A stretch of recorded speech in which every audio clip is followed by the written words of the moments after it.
Sit back and get ready to have the most fun you ever had with an electronic device.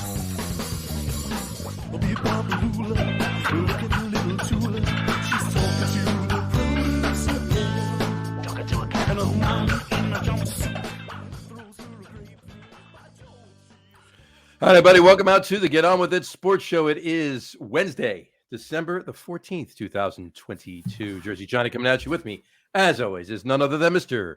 RadioPete and Mr. Harry Lug Nutz. Say hello, gentlemen. Howdy. Hello, gentlemen.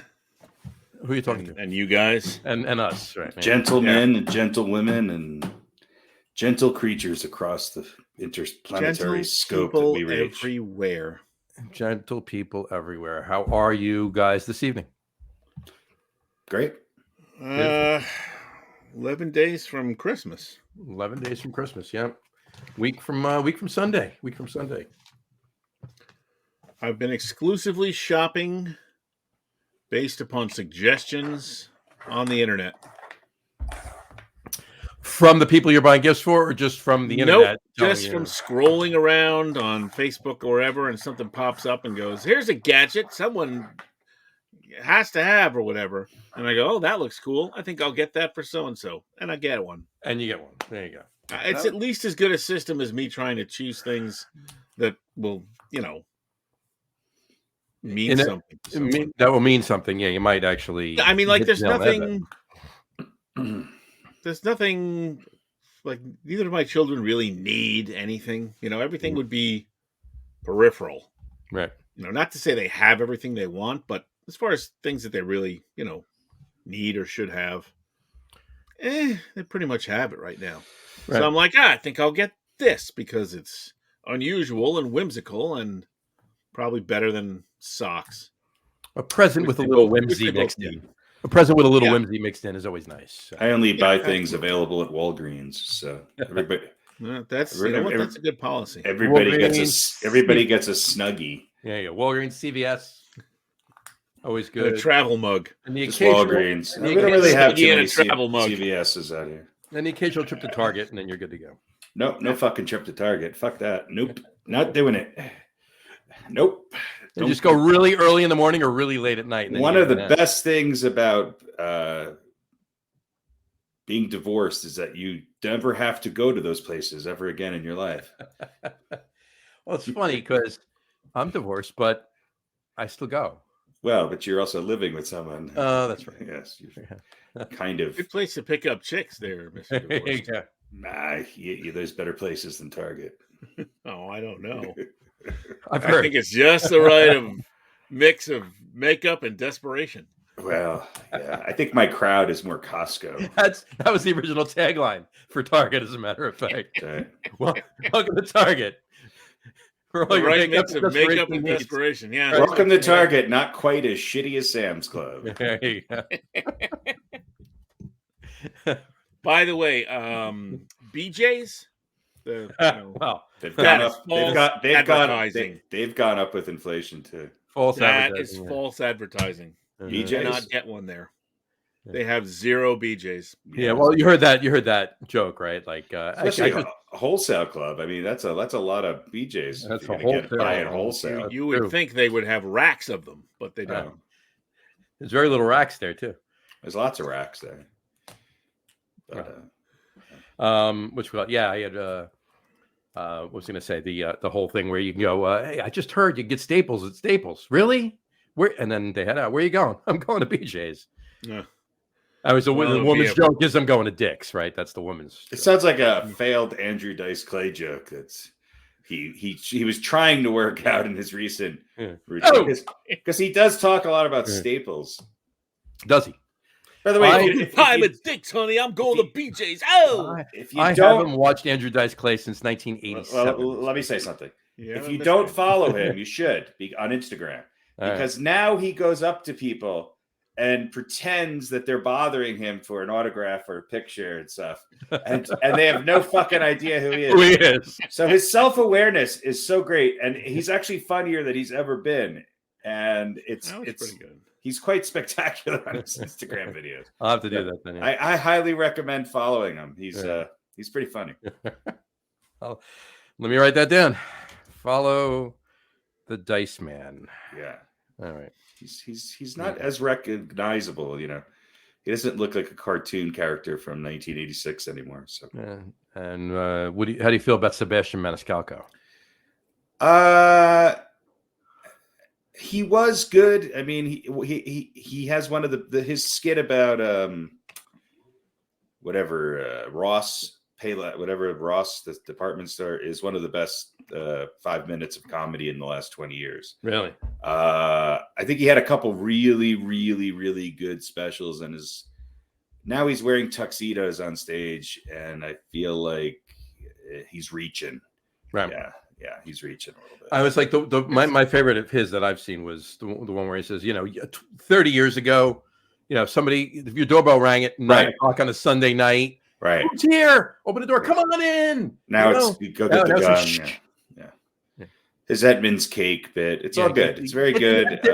We'll get the Entenmans. Yeah, that's what he is. He's the Ginzaloon Jerry Seinfeld. Yes. Right. Yeah, exactly. It's a rough game, the comedy game. It is. It chews people up and spits them out. Well, I don't think it's spit him out. I think it's done him very well. I think he's probably one of the more financially successful comedians out there. True. Fair enough. Yeah, but there's always it's inevitable. There's a drop off. Mm-hmm. With some, I don't think he's had any drop off. I don't think Bill Burr's had any drop off. I don't think who's the little guy who everybody loves, who's really popular. Kevin Hart, he's bigger than ever. The little guy. Even Louis C.K. I mean, still. Well, he's coming back. He's coming back, yeah. Mm. So, welcome to the Get On With It comedy podcast. We're talking about all your comedy will probably start in a few minutes. The comedy will start eventually. Right on my count. 3, 2, 1. There we go. And commence. All right. So, speaking of comedy, football? Well, I'll start with a little baseball. Actually, let's throw that background up. Let's talk about the money that and I'm not just self-serving as a Mets fan here, but honestly, let's talk about the money that Mr. Cohen is spending and has done so in the last week and change. Yeah, I mean he's treating the Mets like it's Twitter. It's just right. Just hope he doesn't start firing half the people that are there. That would not be good. But I mean, he went out and signed Verlander, 2 years, $86 million with a vested third-year option. He signed Jose Quintana, David Robertson, Brooks Raley. Obviously got Nimmo back and went to Japan and signed Senga. So. He did pretty much everything that everybody wanted him to do, with the exception of getting another bat. And last night, it's not over yet. It's not over yet, so far. And last night, of course, there was that little bit of a couple minutes anyway of buzz about possibility of Chick Corea. Carlos Correa going to the Mets. Maybe they should sign Chick Corea. Actually, we're still waiting on the comedy to start. Exactly. But he wound up 15 minutes later. He wound up in San Francisco for 12 years, $350 million. I think it's 13 years. 13 years, $350 million. Yeah. That's a little. Look, a lot of years. He's a great player, but I don't think. I don't think any of these contracts are worth it. To be honest with you, of course not. Of course they're not worth it. But if you want a player, you got to pay him. Mm-hmm. That's the only way you're going to get him. Yeah. No, there's no loyalty anymore. DeGrom, bye-bye. So long, farewell. And then he makes the comment, and this was the best. He makes the comment. He heard from Bruce Bochy that the Rangers are, they're committed to winning a World Series. So that's what made him sign there. Well, look, as a non-Mets fan, don't you think DeGrom sort of has, an understandable beef? And granted that his latest, his injury problems over the last number of years have been perpetual, to say the least. But, the Mets went out and spent all this money on Scherzer. Mm-hmm. when they could have extended DeGrom, and they could have given him that money before they went out and signed Scherzer. I think DeGrom felt as if the Mets were kind of toying with him a little bit, and I'm not so sure the Mets aren't better off for a short-term solution right now. I think Jacob DeGrom is going to continue to have injury problems through the rest of his career, and I think Jacob DeGrom is a risk now, and I think the Mets just maybe, avoid it. At least they know what they're getting. Well, let me ask you this: DeGrom has 5 years with the option for a sixth. Verlander has 2 years with the option for a third. So let's just assume both options are extended. All right. Do you think it's feasible to say that it's quite possible that Justin Verlander pitches more games in his 3 years with the Mets than Jacob DeGrom will pitch in his 6 years with the Rangers? Maybe. I mean, look, you're still taking a chance on Verlander. Let's face it, he just missed an entire year 2 years ago. Mm-hmm. He came back and won a Cy Young. He came back and won a Cy Young and kind of struggled a little bit in the playoffs, even though he won a World Series. Mm-hmm. It wasn't because of him. He was the most dominant regular season pitcher in baseball this year, without a doubt. Mm-hmm.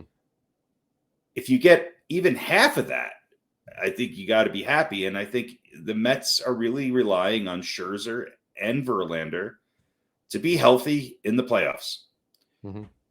So I think it's a little bit less of a risk with Verlander than it is with DeGrom. I thought the same thing with Scherzer, and Scherzer wound up, missing a big chunk of the season for the Mets. So they're taking a risk. They got two older pitchers, but they've got two of the most proven pitchers in baseball at the top of their lineup, at the top of their rotation. You knew DeGrom was going to go. I think they knew he was going to go. So they had a plan B and they pounced on it and they got what they wanted. I mean, you could talk about loyalty too. Why would Verlander not stay with the Astros? I mean, these are the things. It's just, they don't really care.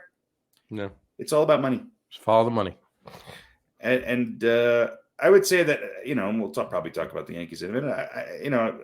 I thought that Judge was going to leave too, but due to that. And I think that actually he came back based on the fact that he wants to build upon what he started. I honestly, and we can switch to that there's nothing more to really say about the Mets. The only thing I do want to say is that there's been the only talk out there I've heard about bringing in just another bat for now and whatever else. Because remember, they do have prospects, and some of which they brought up last year, and then they're going to obviously continue to mold them in between Beatty and Alvarez and the others. But and the Mets do have other good pitchers in their rotation. And they do. But on top of that, they're talking about another bat, so they're exploring the idea of JD Martinez for DH. Yeah. They're stuck with Ruff because of the contract. Maybe they DFA him, who knows? But and they re-signed Vogelback for another year. But that's not that bad. I don't care. The Mets got the injury bug last year. Look, they lost one of their most important position players at the top of the lineup, and they only had a portion of their pitching staff healthy when playoffs came around. Yeah, I think the biggest kick to the lineup was Marte going down. So yeah, that's what I just said. Oh, okay. Sorry. I'm sorry. I was reading while I was talking. Look, the Mets have had a good offseason. However, National League East, maybe if you look at any division that has, Atlanta and Philly have both definitively improved themselves. Yeah, and then again, you talk about crazy money. The money that Philly gave Turner. All right, fine. It is what it is. It's not like they signed Babe Ruth, right? Trey Turner's a great player, but I think Trey Turner is the best. I think he was. Some people are going to think I'm nuts. Out of all of the free agents, excluding pitchers, position players, I think Trey Turner was the best of the bunch. I do too. I have to concur with that. I don't think he was light years ahead of other people, but solidly above. But what he can do is going to make Philly a lot better, because a lot of the things that he could do, especially with his speed, it helps them defensively immensely, because let's face it, they're not the most young, nimble team out there. Right. I think Philly, for a team that went to the World Series, they definitely made themselves better. So, yeah. Well, between JD Martinez, they're also floating the idea of bringing Michael Conforto in for a year on a flyer to see what he can do. But I think the Mets success relies on that pitching staff being healthy come October. That's they're going to get there, whether it's whether it's a wild card or winning the division. And this year told you that the wild card's better than winning the division, right? So, but whatever. And look, with the position players that the Mets have spent big money on, who have yet to maybe deliver on that. Although, last year, why am I drawing a blank? The shortstop that they signed, Lindor had a pretty good bounce back year.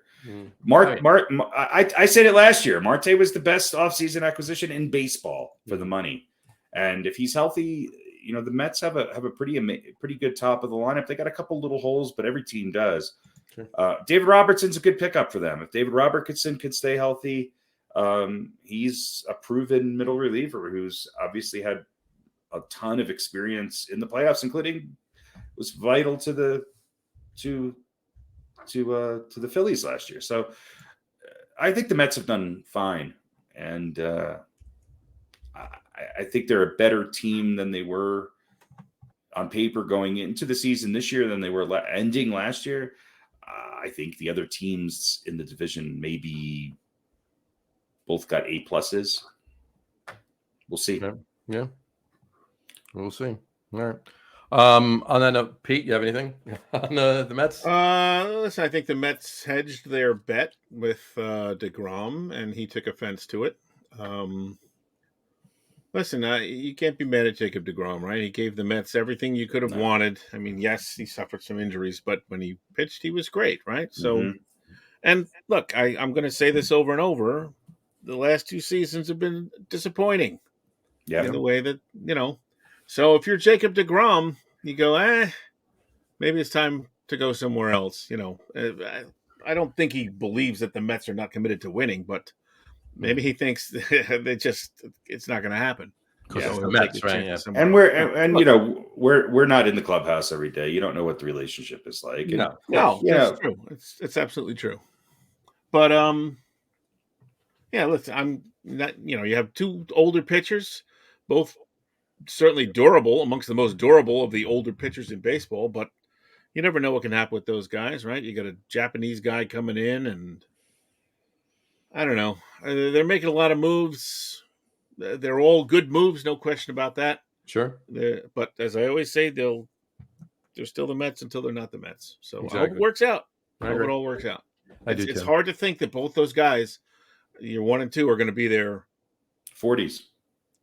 At the end of the season. It's statistically, well, I won't say statistically, but the probability of them both being healthy and ready to pitch and strong for the playoffs is, it can't be that good. No. Well, let's hope that it is, and let's hope that they don't lean on him that much during the regular season because of Quintana and Senga and the rest of the staff, right? I mean, and look, they have more. They replaced. You don't have Walker, so you don't have Walker, right? Right. You don't have Bassett, and those are 2 guys. They were out there. Yeah. Bassett was great for the Mets last year for the most part. Well, you got to say, so is Walker. Is Verlander going to? Yeah. Is Verlander going to replace? Going to pick up what and give you more than DeGrom gave you last year? Yes, absolutely. Is Quintana going to give you more than, or at least the same as what Bassett gave you last year? Not that to be seen. Or Walker, either or. I think he's the question mark. Right. And is I would say he'd probably be on par with one of them. And what's Senga going to give you? Is he going to? Don't know.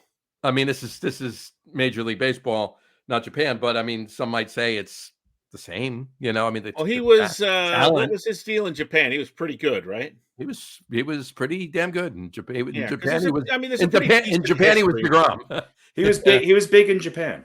He was big in Japan.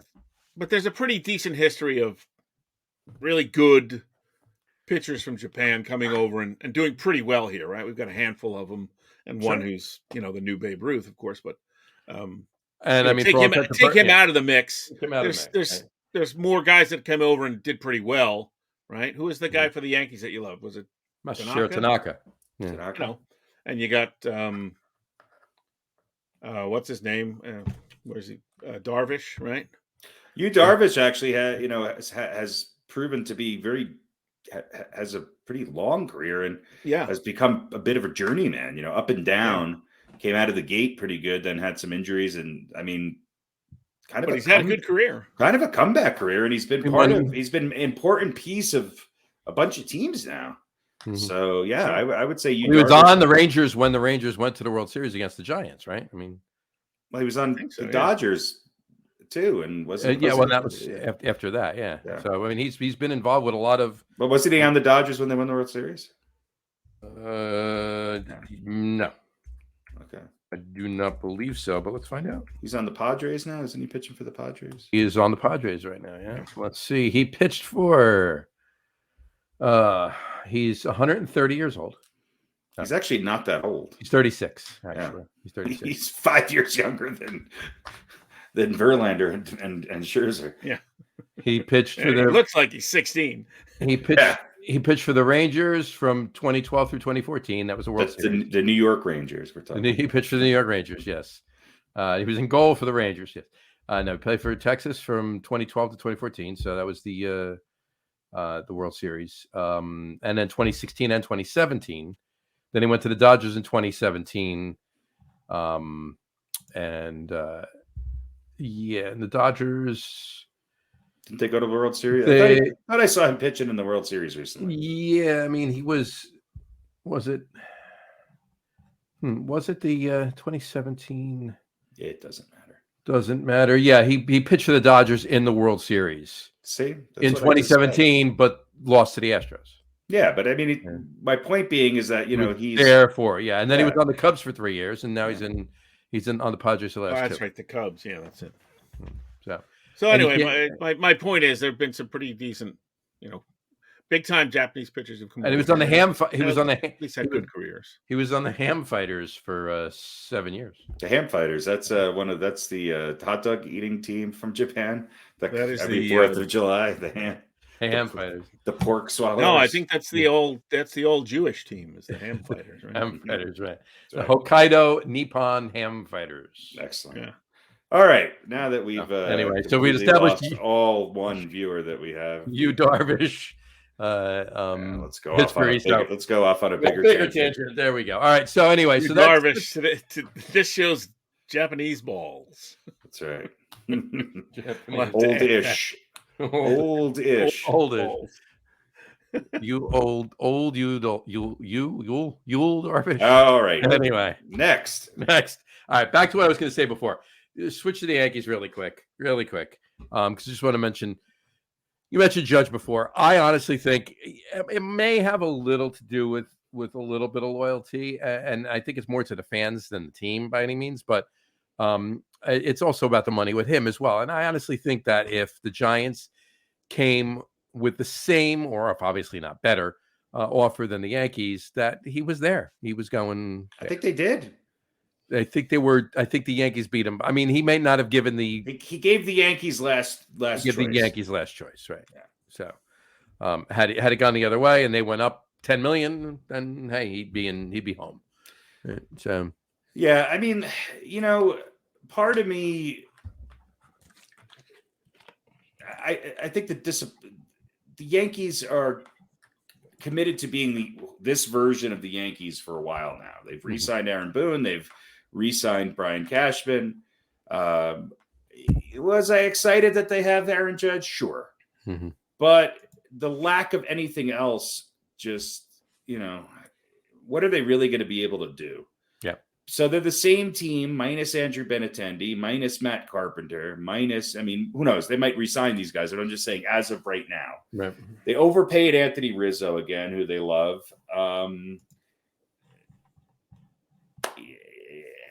I don't know. I mean, I would have rather seen the Yankees say no to Anthony Rizzo, gone out and gotten Trey Turner or Carlos Correa.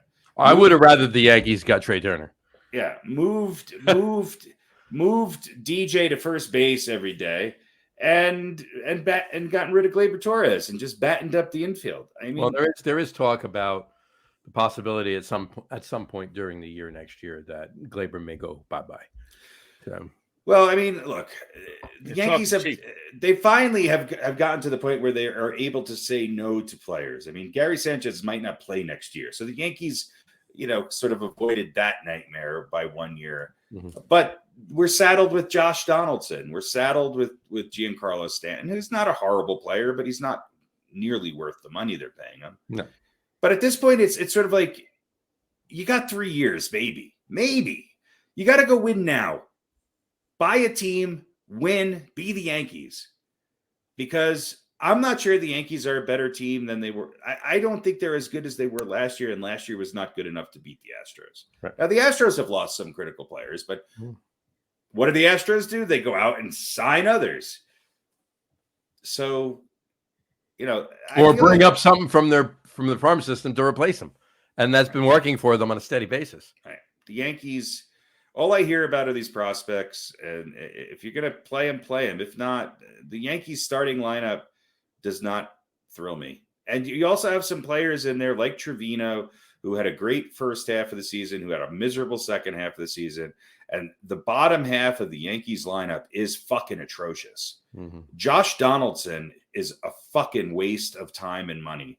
And, him and Torres and the Oswaldos and Oswalds, I mean, they can't get the Oswalds and the Trevinos, and they just can't get the bat on the ball, and they're not going to win a World Series. So, yeah, that's great. I'm glad we have Aaron Judge. We'll put some players around him. Yeah. Well, we will see how that proceeds. But the Yankees got to make some moves to remain relevant in these talks. I mean, there's so much. You listen to sports talk radio in New York anyway here, and they got to go out and get Rodon. They have to land Carlos Rodon. Right. Well, that's where I was going with this. They have to do something, right? So they have an offer into him now. Apparently, his choice, if he has a saying where he's going, it's to the Yankees. He wants to pitch for the Yankees, and right now they're a little far apart. So we'll see where that happens, but it's not like there's that much urgency for some reason for Hal Steinbrenner to get this done and Brian Cashman to get this done. I think they're working. I think there is urgency. I think that the Yankees are a different machine right now. There's more negotiation. That's this. You just summed it up. Mm-hmm. There's more negotiation than ever before. Yeah. And they don't seem as to really demand that they get the best player for what they need. Right. I agree. Or else they'd have Justin Verlander pitching for them. This is true. I'm just looking at my my Santa hat here, and I got my headphones going over this, and then this is coming over. It almost looks like one of those like wraps, like you gotta like you wash your hair, you put a towel around it. It's like it looks like something. That's for sure. That's for sure. So anyway, I think it's sexy. I think so. I thank you very much. It's very festive. That's right. Really brings out the green in your complexion. Green in my cheeks. Right. Anyway. So Correa went to Frisco. Bassett, Toronto signed Bassett. So he's back in the American League now. Chris Bassett. Yeah, he got a ridiculous amount of money too. I can't blame the Mets for not getting. What was it? 3 years at like $44 million or something like that. Yeah, he got more money than Is that really ridiculous? No, it was more than 44. It was like 20 something million a year, I think. Yeah, it's ridiculous. But Turner obviously in Philly. So a lot of these huge contracts, but there's nobody else out there, right? I mean, Xander Bogaerts went to the Padres. So the Padres improved. So here's a question. Man. Here's a rumor that's been floating around is that move is that you might see the Padres try to move Tatis. Is that so? Yeah. Would you like him in pinstripes?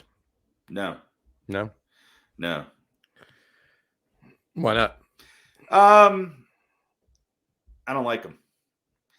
Personally or player? I just both. I don't think he fits in. I think that there's 5 or 6 other shortstops that are better than him, and I think his priorities aren't necessarily there. I think he's got some growing up to do, and yeah, but don't you want to have him on your team when he does that growing up? would have rather had Trey Turner or Carlos Correa, but you don't have either of those guys. Well, look, if they'd have to absorb his contract, which now doesn't seem as crazy, right? As it did, what would you have to give up for him? If it's just, I don't know what you would trade for him. What if they wanted one of the Oswalds, one of the Trevinos, Josh Donaldson, and Gleyber Torres? Oh, that's a no-brainer. But I mean, the Padres might be willing to deal him, but they're not brain dead. So I don't know. There's been some rumblings, a little rumbling about that. But what an infield, or Bogart's, I guess maybe going to play second or outfield. I don't know. I don't know. I think it'd be interesting. Yeah. So a lot of teams making a lot of big moves. Not many left to be made. Rodon's probably the last on the list, really, of the big names, of the bigger names. Yeah. You still got Andrew Benintendi. You still have I mean, Benintendi's an all-star. He's not a huge name, but he's a big name, and I think he fits in well with the Yankees. I think you're going to see Benintendi back with the Yankees. Maybe we'll see. We'll see. All right. I don't think much else is going on in baseball right now. I think we'd switch it up to football. What do you think? Let's do it. Yeah, I think so. Yeah, unless Pete, you have anything else in baseball? Nope. All right. Let's see. Oh, yeah. Bassett, 3 years, $63 million. 3 years, $63 million. So $21 million a year. That's a lot of money. It's a lot of money for Chris Bassett. What was his record last year? It was decent. He went his biggest thing is he went deep. He was an innings eater. He's an innings eater, and wasn't his ERA right around 3? Yeah. He's a good pitcher. He's a good pitcher, and he's been consistent for like 3 or 4 years now. Or he's done that pretty consistently. What did he do last year? I think he was hanging around, and I think once the Mets signed Senga, he went to they weren't going to re-sign him after they got Senga, so off he went to Toronto. But if they didn't get Senga, 15-9, 342. Got 342. Made 30 starts. I mean, that's pretty good. How many innings? How many innings pitched?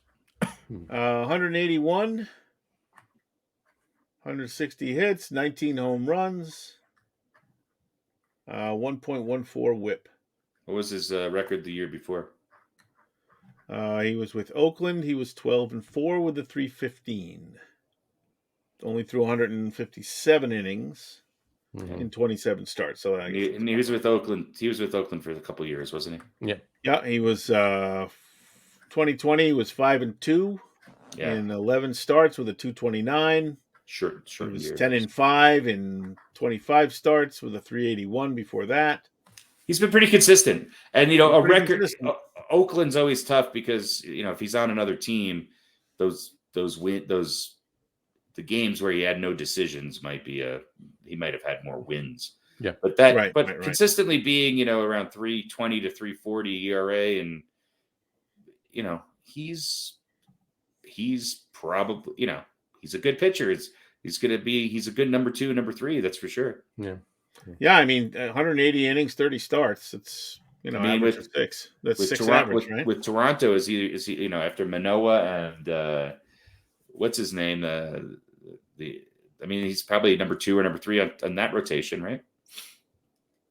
Yep, I think so. I mean, he makes Toronto better, that's for sure. Oh, definitely. Yeah. So, all right.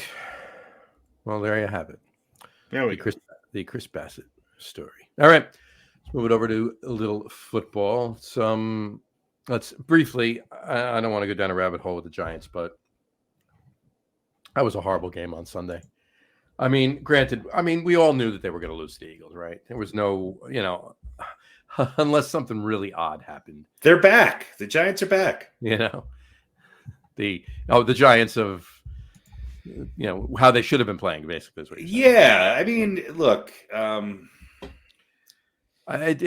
Look, the Giants somehow managed to date a supermodel for a few weeks, and that supermodel woke up one day and said, "What the hell am I doing with the Giants?" Right.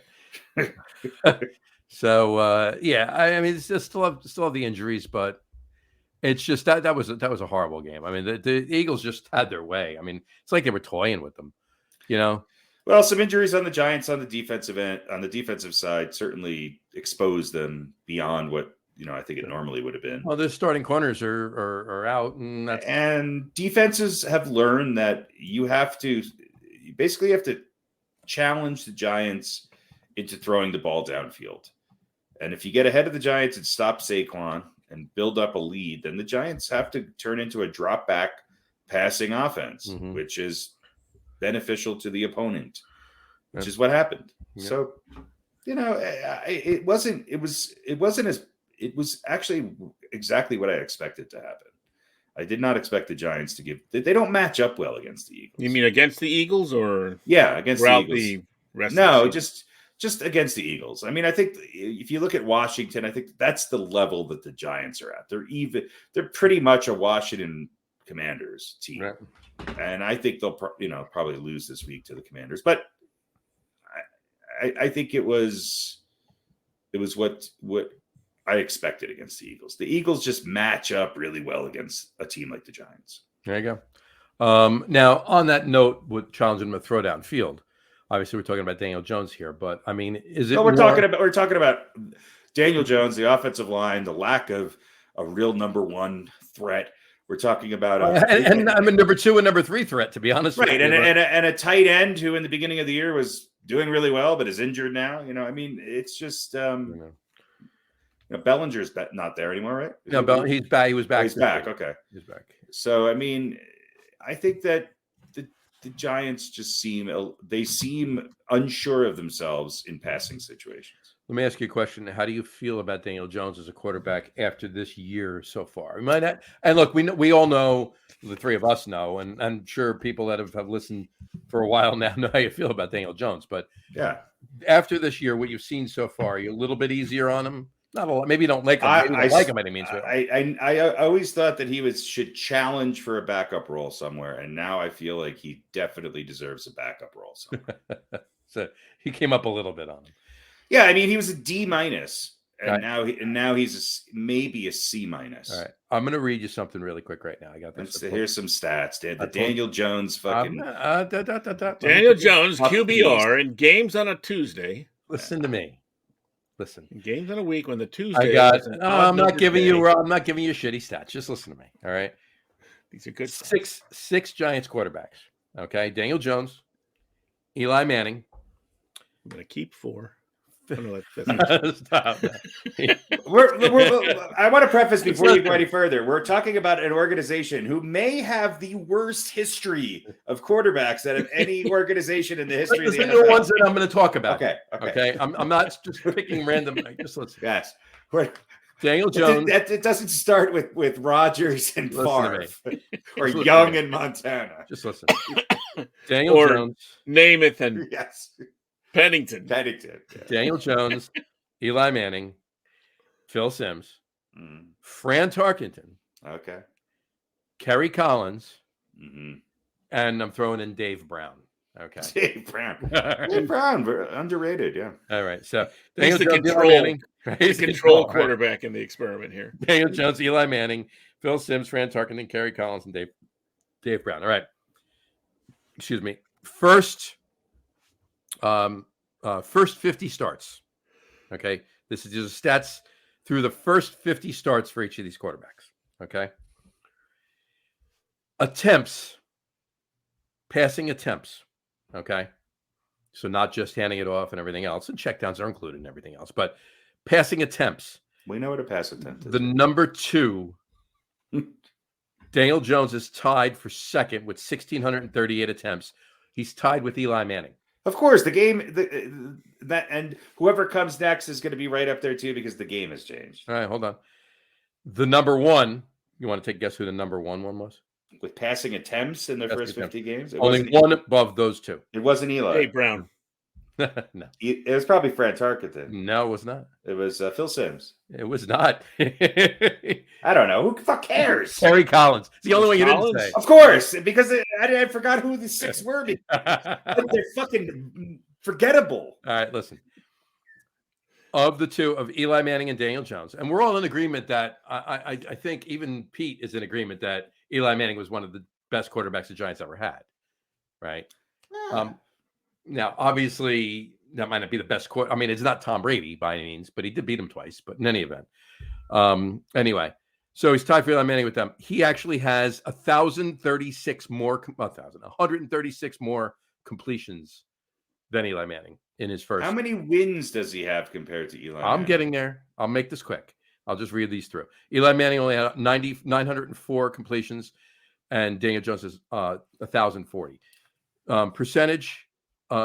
Completion percentage of all 6 quarterbacks, Daniel Jones is the highest by far. Yeah, because 4-yard completions are easy. 63.5. But he's thrown for 10,915 yards. That's the second most of all 5 quarterbacks in those 50 starts, behind Kerry Collins. All right. And what should we call it? He's got 57 TDs. That is the second lowest. Okay. That's the second lowest. Dave Brown had the lowest. Everybody else is higher than that. Yeah, right.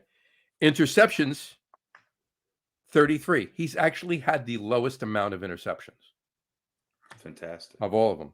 Of any of those guys in their first 50 starts. Of any of those guys in the first 50 starts. And his quarterback rating through 50 starts is at 86.0. That's the highest quarterback rating of all 6 of those guys from the first 50 starts, quarterback rating. But he has the worst record. Dave Brown had a better record. So he has the worst record. So my point in saying that, and I'm not getting on the Daniel Jones bandwagon. I found that. I wanted to read it. My point in saying that is maybe it's not just Daniel Jones. It's not. But anybody who with a passive interest in pro football knows that Daniel Jones is not the path to a championship on the New York Giants. No, he's not. Now, having said that, the Giants have never really been a team, with the exception of maybe Kurt Warner, who have gone out and said, "Hey, we're going to go get a veteran quarterback and really stack our offense around him." It just doesn't happen. Yeah. Well, they did that with Kurt Warner, and then he played 9 games, and then they benched him for Eli Manning, and off he went. Well, yeah. Right. But in all respect to Kurt Warner, they got Kurt Warner before they signed Eli Manning. Eli wasn't fucking great when he started. No, he went 1-6. And Eli wasn't great when he ended.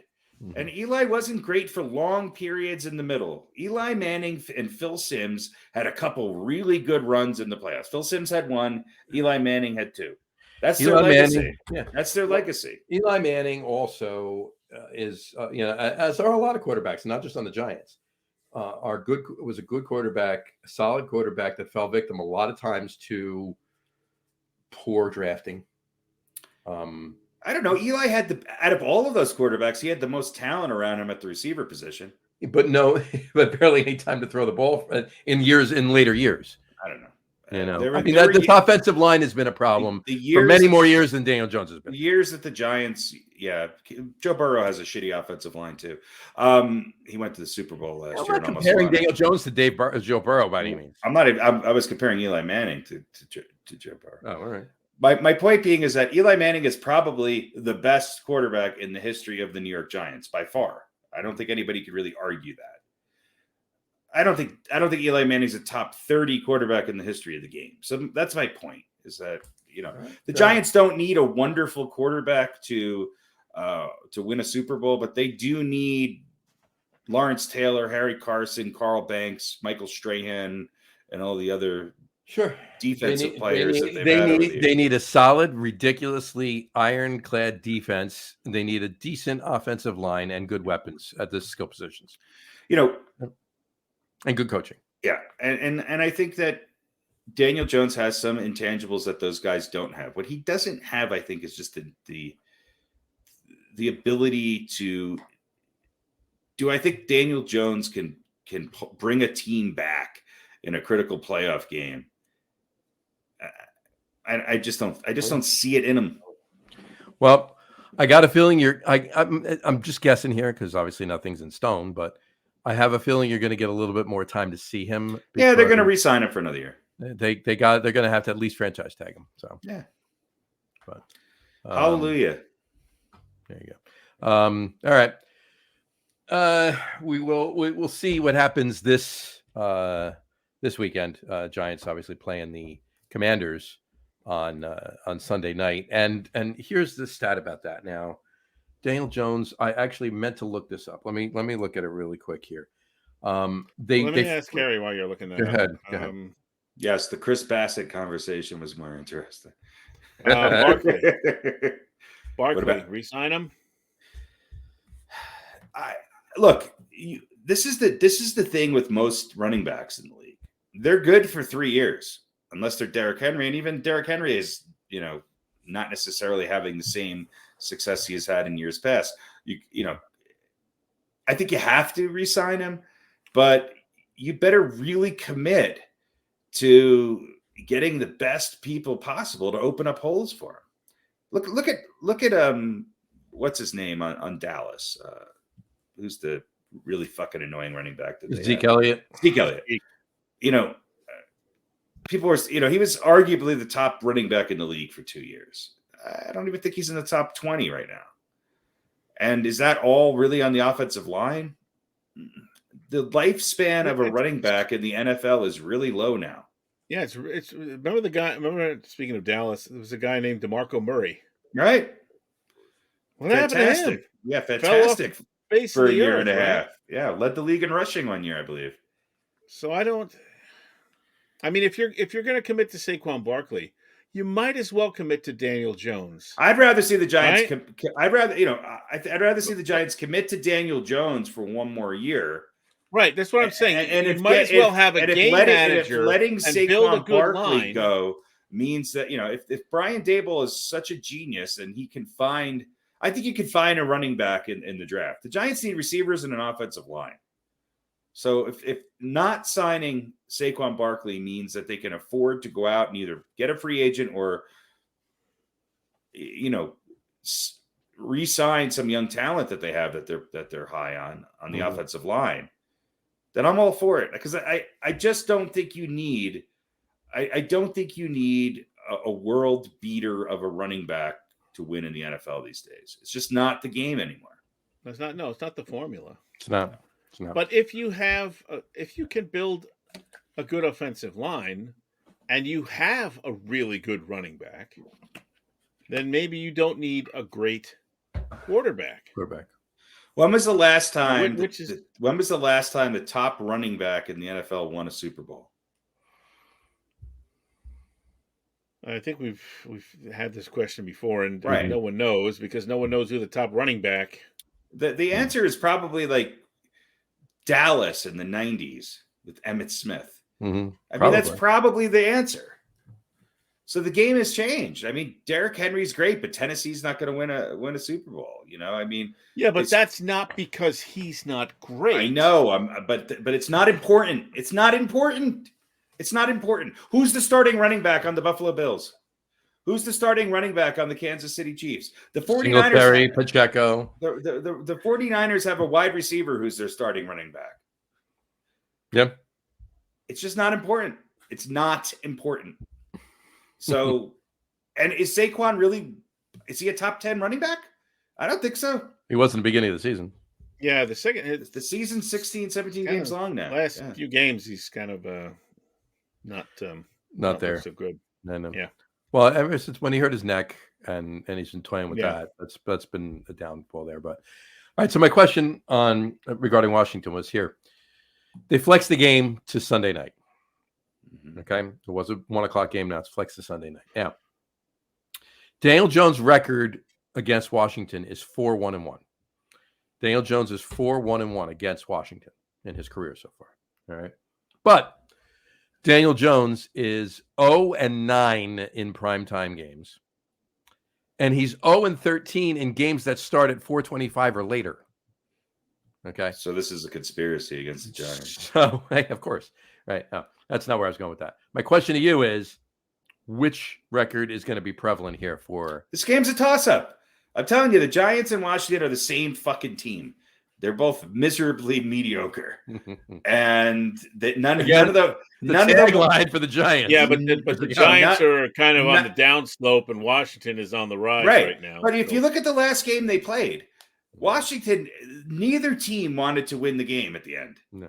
You know, and I don't want to. The Giants had that game. Well, Washington had it. Washington had it. They were going right down the field, and then Heineke threw an interception, or was it interception or fumble? I can't remember. Anyway, it doesn't matter. Mm-hmm. Neither team is that great. I think Washington wins, but it could go either way. And I don't think Daniel Jones played horrible. That's the sort of definitive prognostication that you love about this podcast. Yeah. Fourth and 3. Are we going to put it in our quarterback's hands to get a first down? Nope. We're going to punt and play the percentages. And it almost won it for the Giants. Too bad that their place kicker couldn't kick a 73-yard field goal. So, he missed it by 1.5 yards. So, I think Daboll knew what he had, and I think he made the right decision. Does that mean that he doesn't have faith in his offense to get 3 yards and his defense to stop a team at, on their own 35, 40-yard line? Absolutely. Mm-hmm. He knows what he has. And neither are good. So he made the right call. I think he made the right call in that game. It just didn't. It almost worked out for them. So that's how good Daniel Jones is. How many other quarterbacks on 4th and 3 would punt? How many teams would punt in that situation? Man, it's maybe 5. Yeah, I guess you're right. That's the Giants and Daniel Jones. Is it all Daniel Jones? No, but.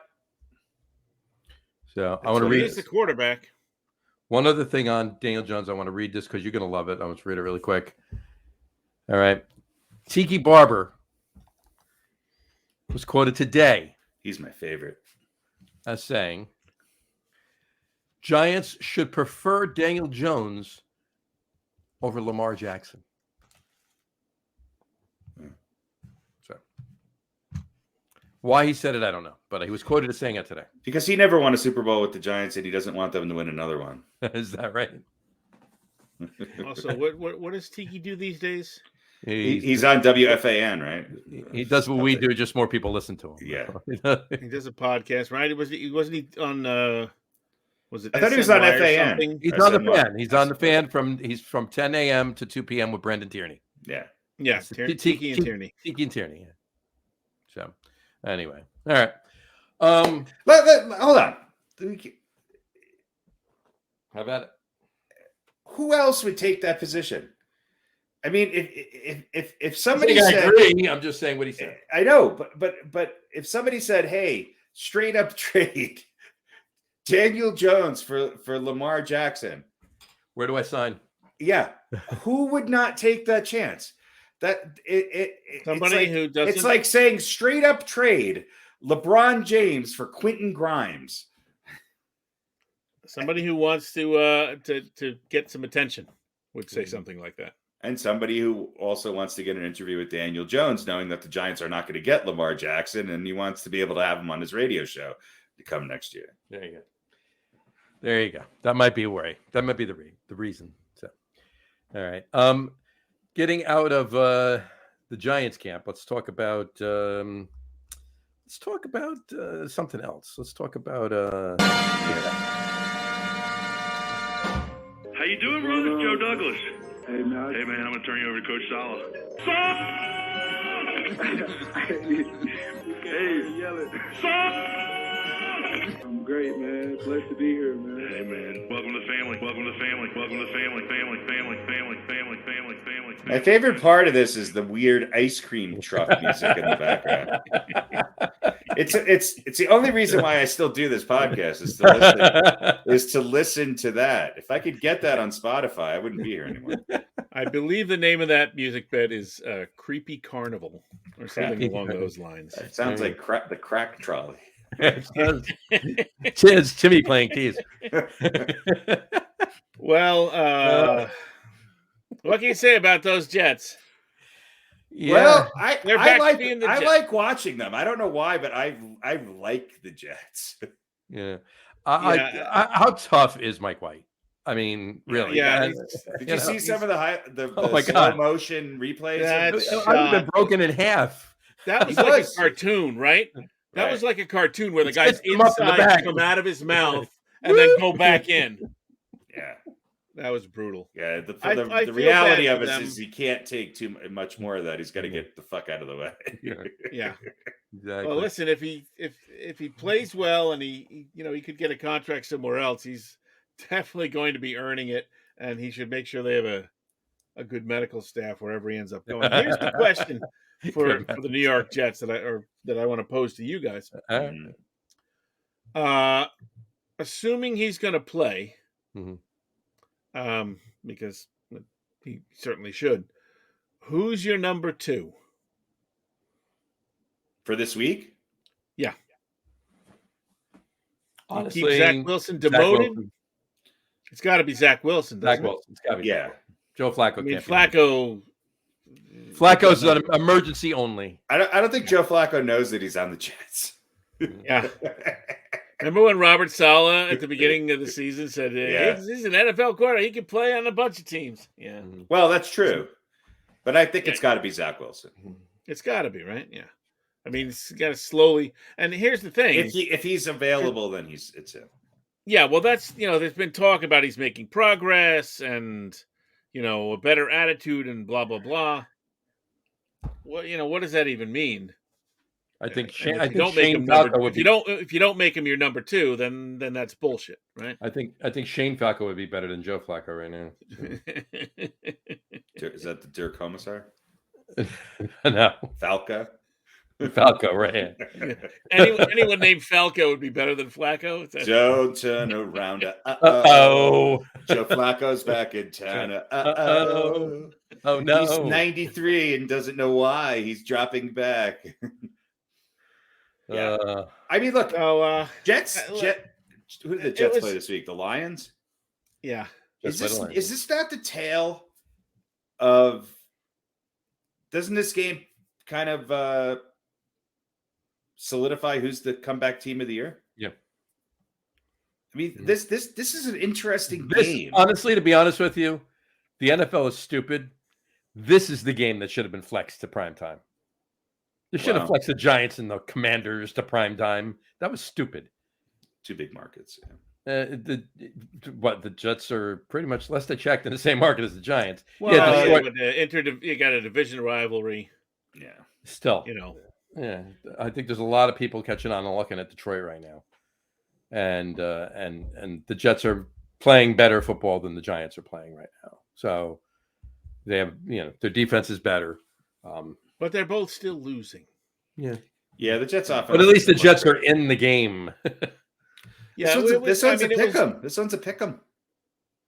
It was disappointing. The loss to the Bills was disappointing, but Well, let me ask this overall. Well, they lost to the Bills, but they almost won. I mean, that's the difference, is that you don't expect them to beat the Bills, but they gave them a game. They won one of them and gave them a game for the second one. And that's called progress. They almost beat the Vikings the week before. I know. Yeah, listen, I've said. And then the Vikings got lolly-lipped. Yeah. Yeah, I've said a bunch of times. Listen, the Jets, given what's going on with their offensive line, right? This is a makeshift offensive line where guys are out and they're moving other guys around, and then that doesn't work out. They lost their, potentially all-pro rookie running back. They don't have him. They have a couple of guys that are filling in and doing a good job. Their quarterback of the future is, on the bench right now. So, they should be happy to be where they are, but it's still going to be disappointing if they don't, maybe at least get 1 or maybe 2 more wins here. Well, this is a winnable game for them. It's going to be a tough. I think it's going to be a close game. I think, Detroit maybe has a little bit more momentum going into this. I don't know. Mm-hmm. Yeah, they definitely do. I think this is going to be a tough win for the Jets, believe it or not. But I do think that this is winnable, and I think they could win this game. Mm-hmm. Yeah, like you said, it's a pick 'em. It's a pick 'em. So, but Let's take a look at the remaining schedules. The schedules. Take a look at the old New York Jets. Let's play a little game. Let's do a little. That's a loss. That's a win. Let's play the Francesa game. There you go. All right. So, because I think this is one of the games we're going to pick this week anyway, right? Yep. I think we're all right. So 4 games left in the season. Does it feel like it's all right? So Detroit playoffs. Detroit, we're going to pick right this week. So I think they're going to lose. Harry, I think Detroit wins. Yeah, Detroit, John. Detroit. Okay. Jacksonville after that, who's also on the up, maybe not the up and up, but they're playing a little bit better football. That should be a winnable game, though, right? Oh, I won't make us pick every game, but Jacksonville should be a winnable game, right? Mm-hmm. So maybe one. Jacksonville, and those are both home games for the Jets too. Although look at Jacksonville last week. You know? Yeah, that's what I mean. They might have found a little something here. If the Jets lose to Detroit, right? Then okay, they beat the Bills, then they lost a tough one to the Patriots, beat Chicago, who cares? Lost tough to Minnesota, lost tough to Buffalo, lost to Detroit. They're on the slide. Jacksonville on the way up. So It's winnable. Then you got Seattle. In Seattle. I think they'll actually beat Seattle. I think that's the game the Jets win, believe it or not. Seattle might have plateaued, actually. They're not quite looking, and see if, Geno Smith is for real. And then you got Miami week 18. Mm-hmm. And that might be a meaningless game. You just don't know. Maybe probably not. But if it is, that could also be another win. Yeah, that might be the game where they suck it up and pull it together and beat the most hated rivals in the Dolphins. Look, I think Miami's looking beatable by the Jets right now, to be honest with you. Yeah. Are the Dolphins really the Jets' most hated rivals? The Patriots are? For me, they are. For you, they are. Okay. For me, they are. That's a good question. I mean, I think the Giants and the Jets, I don't know. I mean, I guess you have to say it's Dallas with the Giants, right? For me, it's Dallas with the Giants, yeah. A lot of people will tell you for them it's the Eagles, but not for me. It's Dallas for the Giants. Yeah. I think with the Jets, too, it's, it could be, well, it's probably, I thought it was New England, but yeah. People will say New England, but the thing about that is the Miami rivalry goes way back, though. Yeah, Miami goes way back. New England was shitty for a long time when the Jets were not necessarily good, And then it's been domination for how many games now? Miami was relevant in the 70s. Miami was relevant in the 80s. Miami in the 80s, relevant in the 90s. Right. In the 80s, the Jets and Dolphins were both pretty good for a big chunk of that. Where New England... The Dolphins were almost always a little New England was better. up and down, Yeah. So, I mean, for me, it's... But ironically, out of all three teams in the 80s, the only one that went to a Super Bowl was New England. So. Right. What was that, 85? 85 year season, yeah. All right, so for the Giants, you got Washington. That's a winnable game. Mm-hmm. You got Minnesota, who I think we can all agree is not as good as. Yeah, the Giants aren't beating Minnesota. The Giants aren't winning either of those two games. I don't think they can stop Minnesota's offense. Right? You got the Colts. That's a winnable game for the Giants. That's a winnable game. It's the Giants' only other home game. Yeah, and that's I have that marked as the Giants' last win of the season. So you might get one. You might beat Washington. You might beat the Colts. Now, what if Week 18 against the Eagles is meaningless for the Eagles?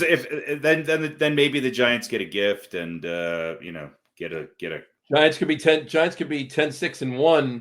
You might win 3 games. Get a garbage time game. I think 2 is the max. But even with 2, look, the other thing too is I think if it means the Giants go into the playoffs. I think, and it's meaningless for the Eagles. I think the Eagles still play that game, especially because that means they're going to have a week off. So if they rest everybody, then the Giants, right? And it's the Giants, and they probably don't want them in. Who knows? Maybe they do want them in the playoffs. I don't know. It depends on. I don't know who's a bigger keeps out. I don't know who's a bigger rival for the Eagles than the Giants. Here's the thing, though. If the Eagles, here's the thing, and it could be strategy. Harry, you could be onto something. If the Eagles do lock up the number 1 seed, and if the Giants, as it's shaping up, if the Giants win that game against the Eagles, they got the number 7 seed. All right. Now, for all intents and purposes, they're not winning their playoff game, right? But if they do, no matter what, the Eagles' first playoff game is against the Giants. So, Right now, the Giants have the last playoff spot, and the people behind them right now are Seattle and Detroit. Green Bay is 2 games back. So, yeah, I mean, if Seattle loses this week and the Jets win, the Giants could lose this game and still be in that spot. Still be in the last playoff. Yeah, I mean, you still could see, I think, Dallas. I mean, the Giants and Washington, along with Dallas, going. You could all making the playoffs. Feasibly have the entire NFC East in the playoffs this year. So let's ask this question, but only because I don't. Yeah. If they don't make the playoffs, right? Now I know we say the same thing about the Jets. We weren't expecting much from them, right? Sure. But if they don't make it, weren't they like 6-1 at one point? The Giants. Giants. Yeah, and now they're 7-5-1. Now, if they don't make them, I mean, isn't it kind of a disappointment? No, this season's already a success. I think the Giants, no matter what happens, so they get close. So overachieving, they overachieved, and then they came back to earth, and that's fine. 7 or 8 wins with a new coach who's still dealing with. How many wins did they have last year? 4. How many? 4? Giants had 4 or 5. They had 4. Oh, okay. I thought they had 5. All right. So they just 3 more wins is a success. Well, I think they'll win 1 more. I think they'll double the amount of wins that they have. Okay. And that's what I said about the Jets. I would. And look, a tie also means that they've more than they've cut their losses by more than half. Right. Right. I mean, it does. They didn't lose. You're right. They didn't lose that one. All right. Yeah. Okay. There you go. All right. Interesting to think about. Interesting topics. We'll keep. I'm not saying I don't think it's a disappointment, only because I think we all saw the eventual return to reality with the Giants. Right. At least I did. Well, you did. I think there's a lot of people. Well, you know what? I mean, honestly, though, when you think about it, I still think it's a successful season. Yeah, and I'm not saying that it wouldn't have happened, right? But injuries had a little to do with it.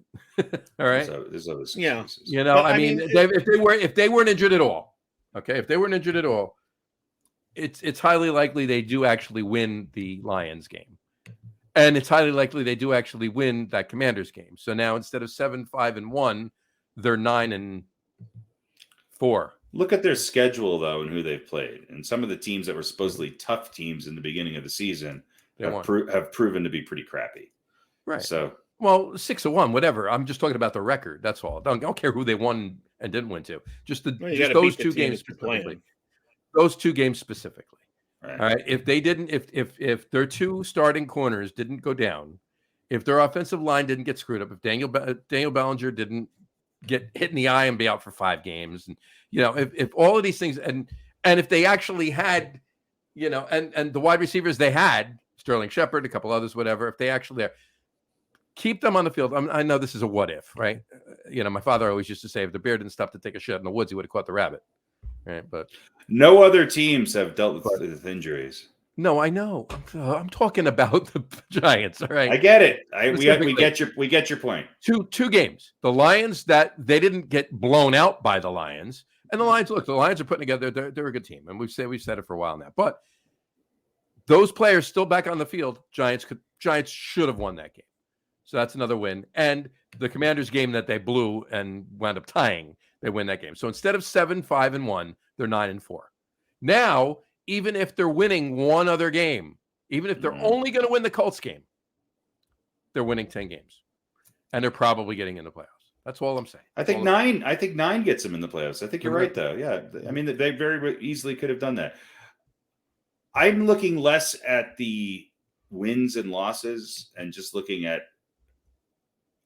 because last year when they won 4 games, they had a bunch of injuries too. Right. So I still think, all things considered, you have to say that this season has been a incredible success. And they're building on it. Yeah. And it's going to be interesting to see what they do in the offseason. We'll see. I guess you could say at least they have a shot at the playoffs, right? Which they had shot last year. So if you that's so you know what? Yeah, that's. I think they have to say it's a success. Yeah. I think they have to lose every game from this point out to not make the playoffs. I think if they win one more game, they make the playoffs. I really do. I agree. Only because I can't see a lot of the teams underneath, with the exception of maybe Detroit. I don't know. They have a long way to go, though. They've only got, so we'll see. It's just crazy to think that 2 years ago, the worst division in the entire NFL was the NFC East. The Giants, if the Eagles had won that last game, and we've talked about it against the Commanders, right. Well, against the football team that year, right? If the Eagles had won that game, and Doug Peterson didn't throw in the towel, so to speak, and then get fired over it, the Giants win the NFC East at 5-11. Yeah. All right. So, and as it was, the Washington won the division at 6-10. So, but anyway, it's pretty hard not to go. 2 years ago, the worst division in the NFL was the NFC East. Right now, you could say, because of the seeding and everything else of the playoffs, the best division in the NFL is the NFC East.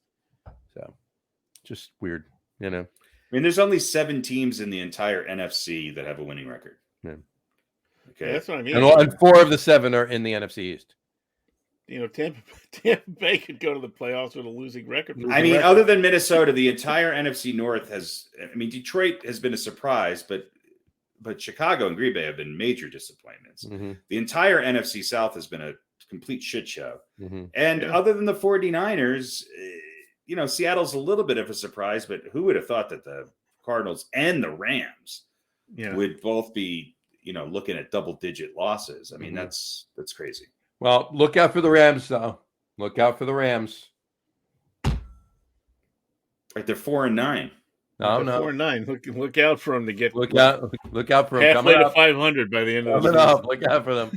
You think they have a chance to make the playoffs? Well, with the quarterback they got now. Oh yeah. Well, I see where you're going.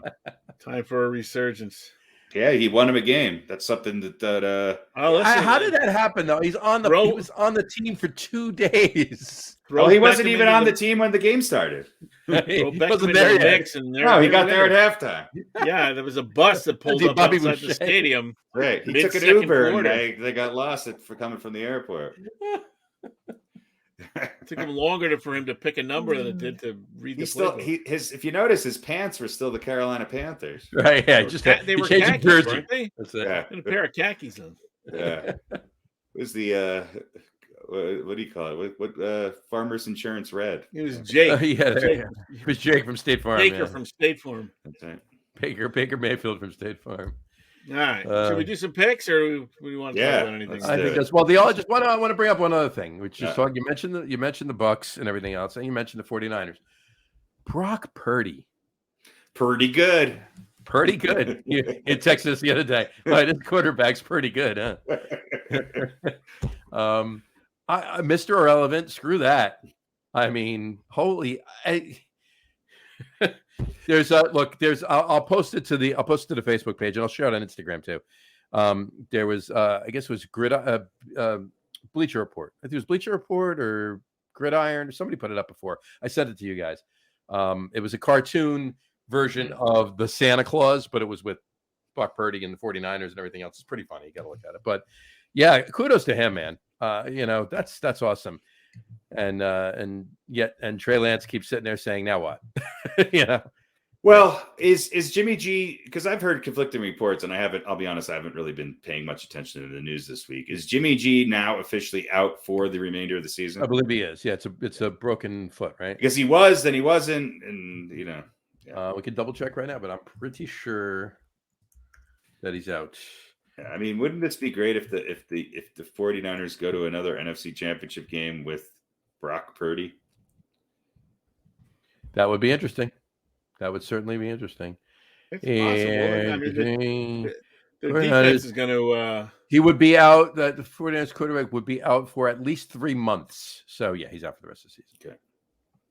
So, there you go.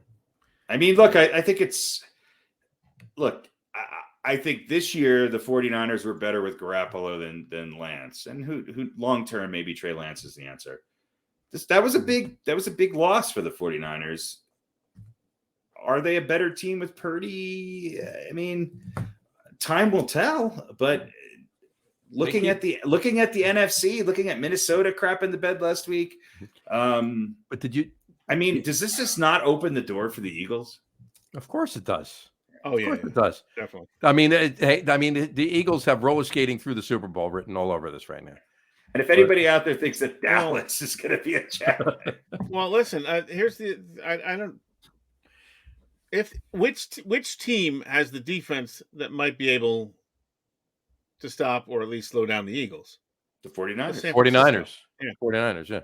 So, how awesome would that storyline be that Brock Purdy comes in and the 49ers win the first Super Bowl for the 49ers since 1995? Oh, the AFC is a different story. Time out. I'm just saying. Yes, it would be great. Everybody loves a pretty good story like that. But Cinderella story.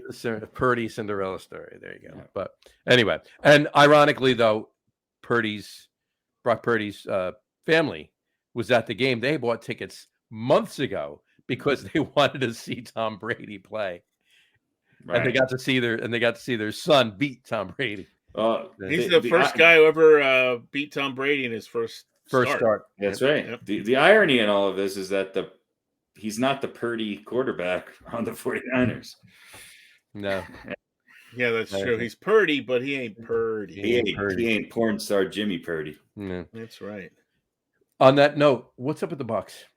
I mean, do they turn around from this? Is this Bowles? Well, they're going to make the playoffs. No, I know, but is this Todd Bowles? They're going to win the game. It's Todd Bowles, right? Yeah. It's Todd Bowles and injuries and guys getting old and them not being able to keep some players there. Brady's still, I think, third in the league in passing or something, but he doesn't have much around him, and their offensive line has been miserable all year, and they lost some big names. They had some injuries, and they don't have the same defensive, prowess that they did last year. So I think it's safe. Look, they're minus 30 in net points. Okay, they're 0-4 outside of their conference, right? Of which the next closest team is either the Panthers or the Falcons. That only a win back, but you would think of both of those teams of much lesser caliber than Tampa Bay. Well, the highlight of this season have come in conference against lousy other teams. The highlight of their year was coming back, having to come back against New Orleans. That was the highlight of their season. Exactly. Yeah. So they're not good. They're not good. Somebody actually said the other day that they could see. I heard this. I'm making this up. I heard this. They could see Tom Brady taking a 1-year deal to come and rejuvenate the Giants. Well, Tom Brady's been linked to the 49ers for 1 year. Tom Brady's been linked to who else was it?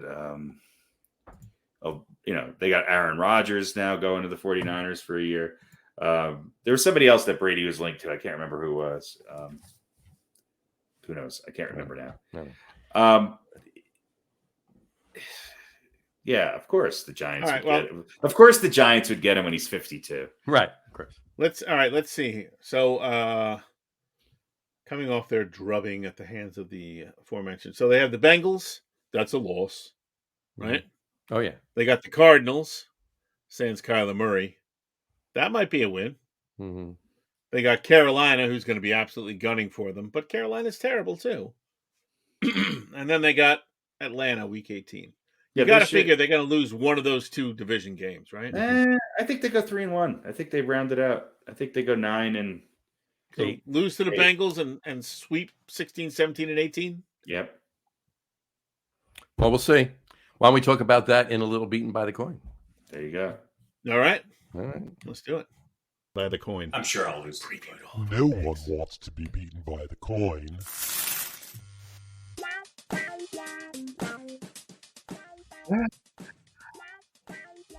Well, I told you guys we were going to get it. What happened to your mic? Yes. Oh, there you go. There we go. Yeah. My mic's got a condom on it now. Oh, look at that. Condom. You're pregnant, safe. Keeps me from getting pregnant. There you go. Keeps it from going too far up your ass. Yeah, exactly. So this week was not a good week for anybody, really. Harry came out the leading 3-3, right? Yeah, rough. 3-3. Yeah, even up 3-3. Yours truly in the coin 2-4. Johnny Sucking eggs. 1-5, and now almost hopelessly out of it Okay. at 42 and 38. At this point, Harry, I just have to pick everything the opposite of Harry. You are 5 games ahead of the coin, John. Mm-hmm. I could You lose. gotta be. I could you lose gotta to the be- coin. You got to be careful. And Harry's still 2 games back of me. No, just kidding. We're tied. Are we? Yeah, we are. I went 2-4. You went 3-3. I lost the Pittsburgh game. Was the difference between us? Yeah.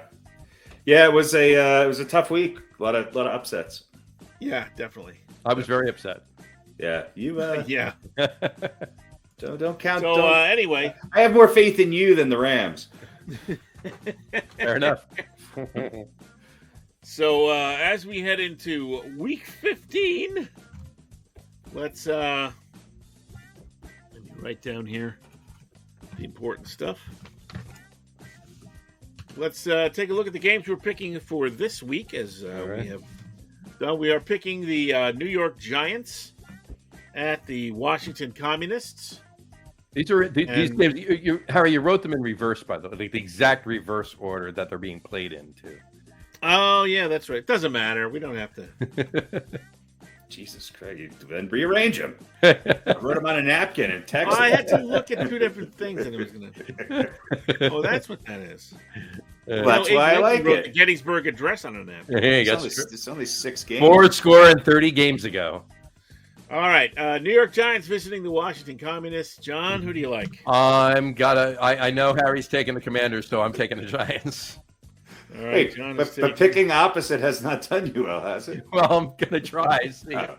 Well, I mean, picking the same, even if you win, I win. It's not getting me anywhere. Oh, okay, I got you. Yeah. Harry, you like Washington? I do. I like Washington as well. Mm-hmm. And the coin says tails, so coin likes the Giants. So Great. Johnny and the coin together again. Johnny and the coin. Johnny and the coin. Cincinnati visiting Tampa Bay. Harry? I mean, you got to go with the Bengals, but doesn't this have Tampa Bay just upset written all over it? Yeah, it does. But at home, Joe. Yeah, I think Cincinnati is peaking. I really do. I'm gonna take the Bengals. I'm gonna take the Bengals too. John? Buccaneers. And the coin. I mean, look, likes the Bucks. If you did this 2 weeks ago, you would have been like 6-0. I know. Yeah. I should have done this last week. I would have went 5-1. Listen, the coin had a couple of good weeks. When Right. It was Yeah. On the weeks when nothing made sense, the coin had Yeah, exactly. All right. Tennessee visiting the Clippers of Los Angeles. God.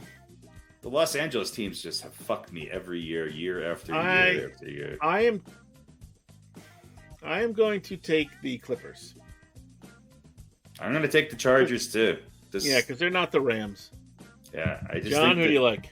I am taking the Titans, and I'm literally taking the Titans. That's not just because I need to pick opposite of. Yeah, I'm tempted to take the Titans, but yeah. By the way, I picked these games because they're actually the hardest games to pick this week. Yeah.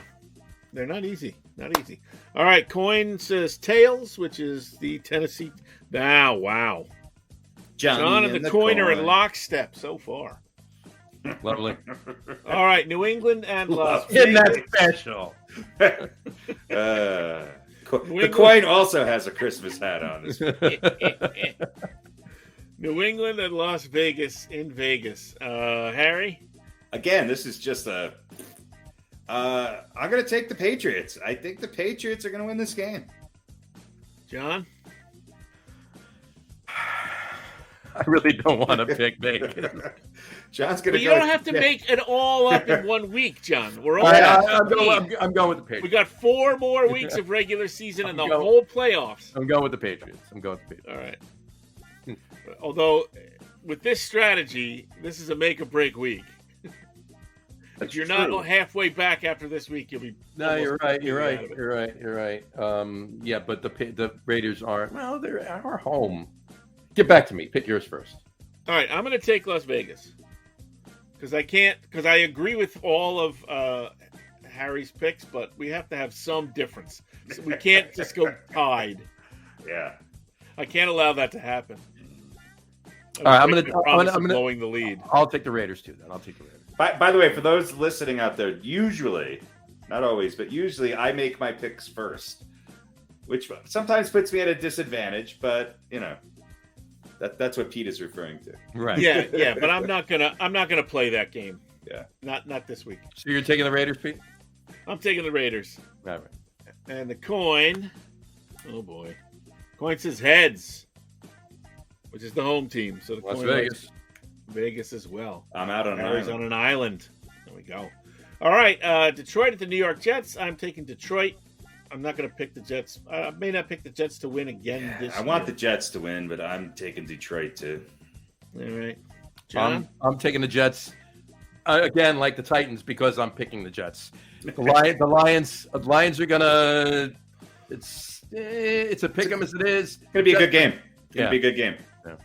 I think these two teams are the most fun, positive, maybe along with the Giants, the most two fun, positive stories of the NFL season. Mm-hmm.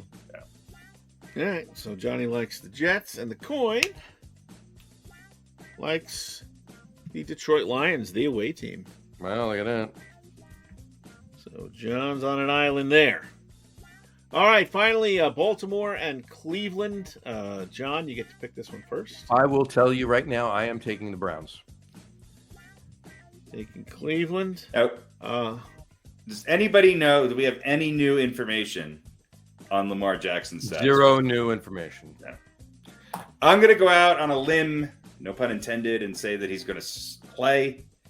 And I think, look, if Baltimore without him beat the Broncos, I think they could beat Cleveland without him. Baltimore wins by maybe a point. All right, I'm going to also take Baltimore. I don't know if he's coming back or not. I don't think it makes a difference. I think they win either way. It makes a big difference. Well, maybe by how much, but. And the coin says heads. They like the Cleveland Browns. Lovely. So there we go. So John, with the exception of the Jets and Detroit game, you are in lockstep with the coin. 5 out of 6. Could be a big week. Well, could wind up taking over the lead. Yeah. I don't know if I'm that. I don't know if that's enough to get me back into the lead, but it could. We're all pretty bunched up. If you, let me see. How many could you? Well, you'd be. You'd pick up 6 games on Harry. I would. And you'd pick up 5 games on me. Oh, no, not 6. I think we picked 1 or 2 the same, didn't we? No, you went you went opposite of me on every one. Total opposite of you. And 3 of them I was picking anyway. Okay. The other 3 were I just picked because you picked the other team. So. I was picking the Titans, the Jets, and the Browns regardless. All right. Yeah. Well, there you go. Bad news, John, is if you win all 6, you'll still only be 7 games ahead of the coin. That's true. Oh no, that's not true. You'll be 8 because they took Detroit. The coin took Detroit, so they took Detroit. So you'll pick up. Hey, look, the coin's doing better this year. 5 on me and 5 on the coin. The coin. I mean, what's your and I's percentage? Are we about 70%? 65%? 50 out of 80. Oh. So yeah, 60%, 65%. Yeah. It's not bad. It's not bad. Not bad at all. Right? Yeah. Let's see. What's 30 divided by 50? 62.5%. Yeah. And there you have it. Pretty good. You can make a living off that. That's pretty good. Charge people a subscription. Well, there you go. All right. Cool. And the music ended perfect timing. Yeah. So there there we you go. Beaten by the coin. Beaten by the coin. All right. We want to talk basketball at all? No. Yeah. Nothing going on. Jalen Brunson got hurt the other day. Yeah. I will say this. Look at your Brooklyn Nets. Mm-hmm. 17, 18 wins coming up on the East. Don't count them out. Yeah, they lost 2 in a row, though, didn't they? Yeah, it does. No, I don't think so. Maybe. I didn't check yesterday, but Yeah, they lost the last 2. I haven't looked at the NBA in a week. Brooklyn Nets. No, I'm sorry. My bad. The streak is they've won 4 in a row. there you go. Okay, so they lost 2 before they won the 4 in a row. That's Yeah, but look at where they're at. 4th in the East. Yeah, Celtics have won 7 of 10. Milwaukee 8 of 10. Cleveland is 500, and Brooklyn's won 8 of 10. You see who else has won 4 in a row too? The New York Knicks. That's right. The Knicks. And they're winning. They're winning right now. They're winning right now, and the Nets are in 4th. The Knicks are in 6th. There you go. Right. Man, Chicago's been a disappointment this year so far. Yep. So far. And and Miami too. Game under 500. Mm-hmm. And look who's in first place in the West. Somebody said that this team was Pelicans. really And the good this Grizzlies. year. And the Grizzlies are getting back to form too. Yeah, they're right there. And the Denver's right Nuggets there as well. Even without Michael Porter Jr. for a long stretch of time. But That's true. I think Jokic already has a triple-double in the second quarter.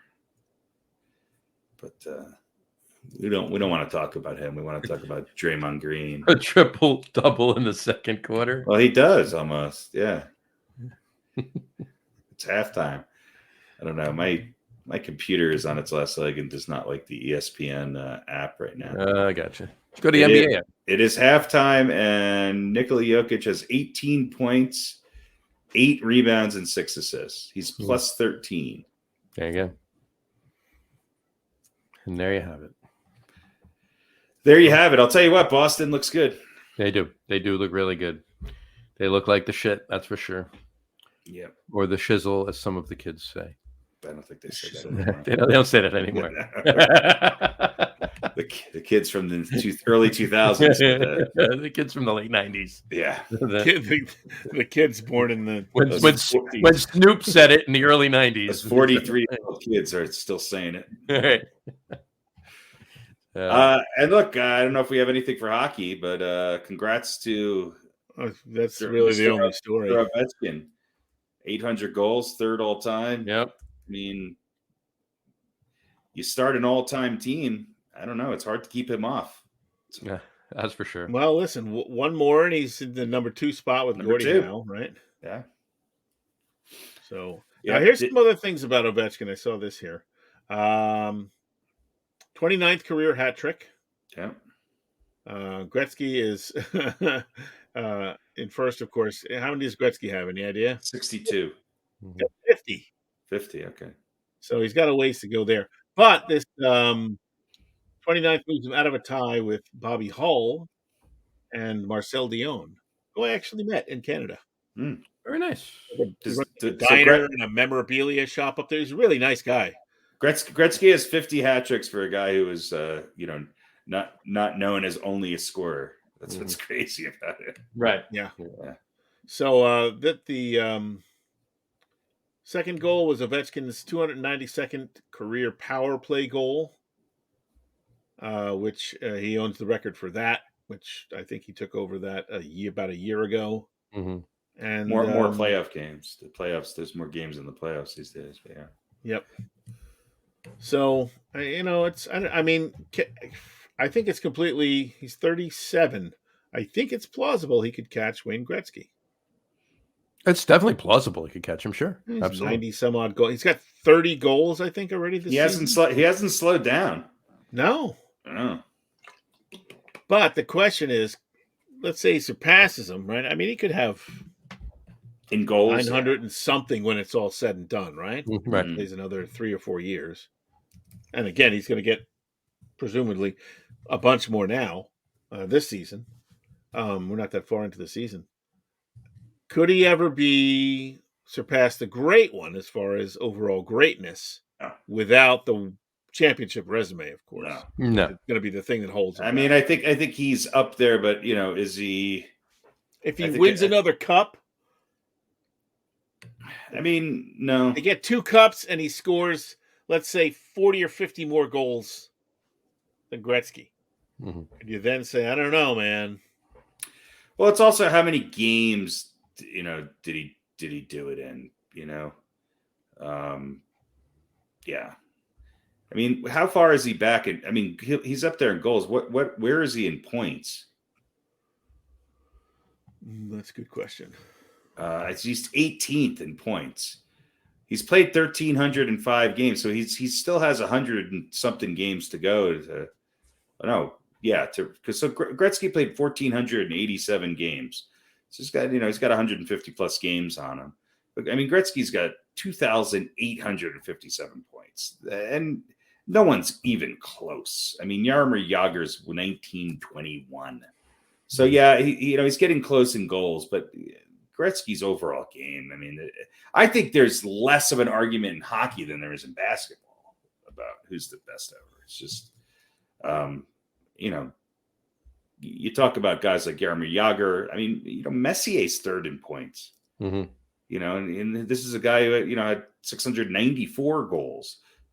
Gordie Howe at 1850. Messier passed Gordie Howe. Ron Francis, 1,798 points with only 549 goals. I mean, so he's second, I think, all time in assists behind Gretzky. It's probably going to take another 2 years for Ovechkin to surpass 900 because he's got 20 already this year. And in the last 5 years before this, at 50 last year, all right, 20 in 2020, 2021, but that was then. 48 the year before, 51 the year before that, 49 the year before that. So figure if he's hovering around between 40 and 50, let's say, and he's already got 20, it's going to give him another 20 this year. It's probably going to take another 2 seasons and he'll hit 900. By the way, he just passed Brian Trottier on the all-time points list. Yeah, Trottier being 19th. I mean that. Yeah, I think here's another thing. At age 35, Ovechkin had 730 goals. Gretzky had 837. So in the last,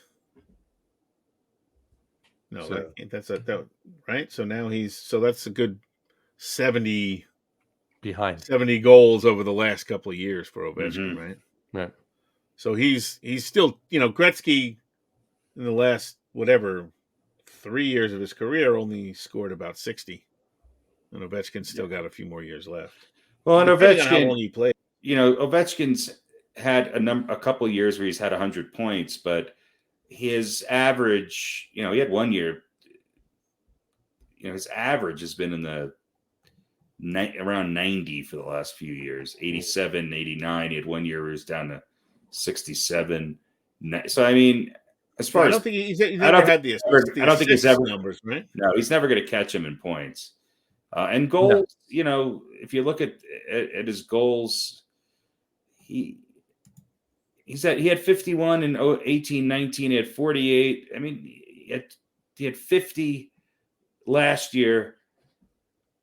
950 goal seasons in his career. Yeah, even if he does high 40s, let's say he does 45 goals for the next 3 years. I mean, that's 140 something goals. So does that get him close? No. 140 goals, that puts him over. Yeah. So he could pass him for goals. Yeah, I think that's your answer. I think your answer is, yeah, he's probably going to pass Gretzky in goals, but that's about it. Yeah. Yep. Yeah, I mean, he needs 30. He needs to, let's say he plays 3 more seasons after this. He needs, 30 goals. Even if, let's say he plays 2 more seasons, let's say he gets 50 goals this year. Mm-hmm. Okay, that puts him at 850, so he's 44 behind. At 830, puts him at 830. Yeah. So even if he has a 225 goal seasons after that, he passes him. Mm-hmm. I think he's going to pass him, barring, knock on wood, barring a injury or something. But he hasn't really slowed down. I mean, obviously I know 38 is different than 37, 39 is different than 37. 40's getting up there. But how old was Wayne Gretzky when he finished playing? I think he was also 40, wasn't he? 40 or 41 years. Yeah. Ovechkin's, he's a different kind of player too. He's looked the same for the last 5 years. I don't notice a big difference in his abilities. That's for sure.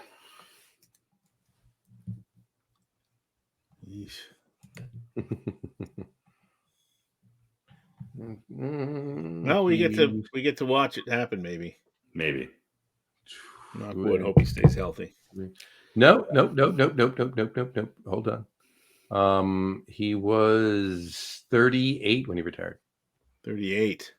Greg Gretzky. Mm-hmm. So over the last 3 seasons of his career, he scored 60 some odd goals. Right. So Ovechkin could do that in 100 games. Pretty much. You never know. Interesting.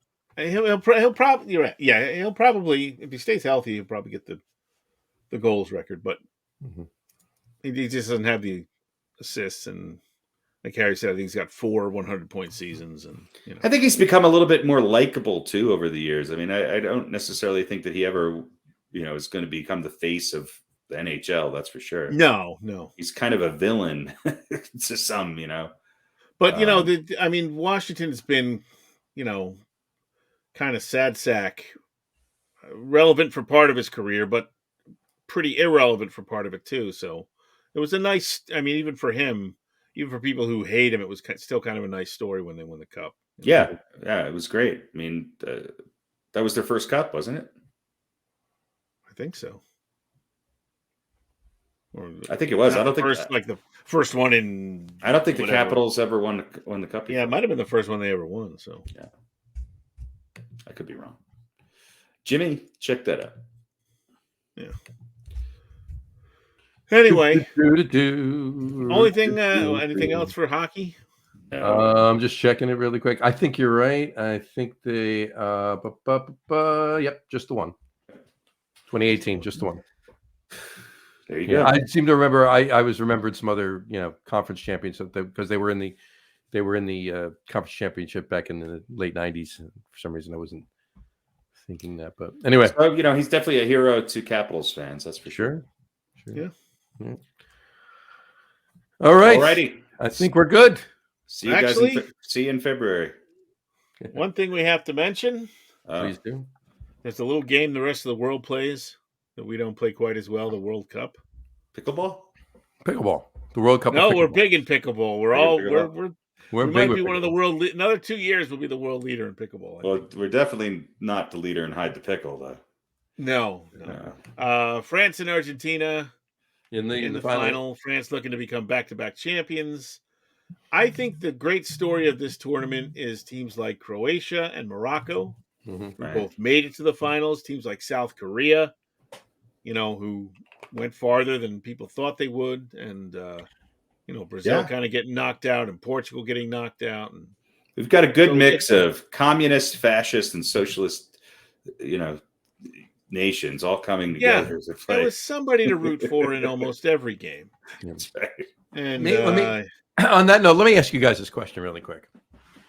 Last week, I think it was last Thursday, maybe Wednesday. Last week, Wednesday. It was Wednesday. Poland was playing a game and Mexico was playing a game at the same time. Yeah, 2 different games. Okay.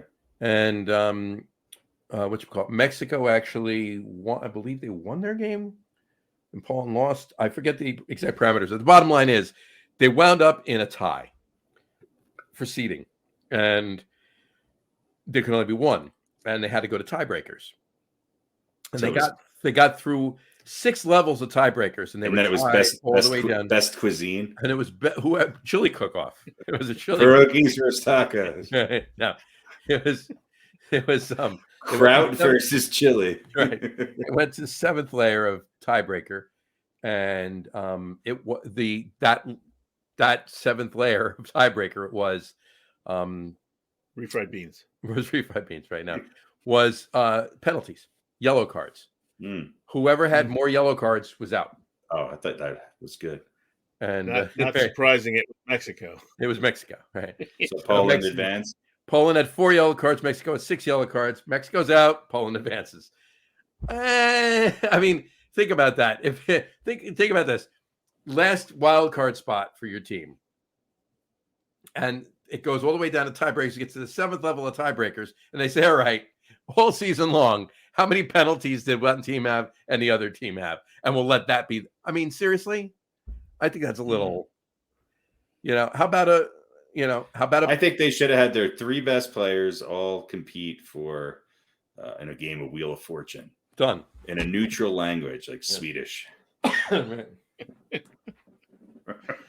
I don't know. I guess they run out of. Well, I mean, I think your point is well taken, because that's a subjective thing, right? As a penalty always is, a yellow card, right? That's at the referee's discretion. Exactly. It's the referee's discretion. Exactly, and this is my point, right? Now this was in the World Cup. In the World Cup, in the World Cup, in the World Cup, I saw a penalty on Saturday. And who was playing? Was it France? It was France and England, and there was definitely tripping on France, but their feet got tied up, and you saw it. And the referee gave a yellow card to England, so it should have been a France yellow card. It was an England yellow card. Obviously, France won the game, but whatever. But and I'm not even saying for that game. But my point comes back to that. It's subjective, like you said. So what happens if 3 of those 7 yellow cards that Mexico got were erroneous, that they shouldn't have gotten, and the 4 that Poland did get, maybe they should have gotten an extra one. Now all of a sudden, it's up to the refs who wins the game. Yeah, the only thing in there that defense of that I can say is that because it's within the World Cup, it's a set group of referees. So you would think that it would be more equally good or bad, consistently good or bad and for. Yeah, then if they had included the qualifying rounds for the cup, let's say, well, that could be a whole nother. So I think you're right. It's weird because it is subjective, but I guess there's only so many. I have to look up what all the tiebreakers are, but there's only so many statistics, I guess. There's so many.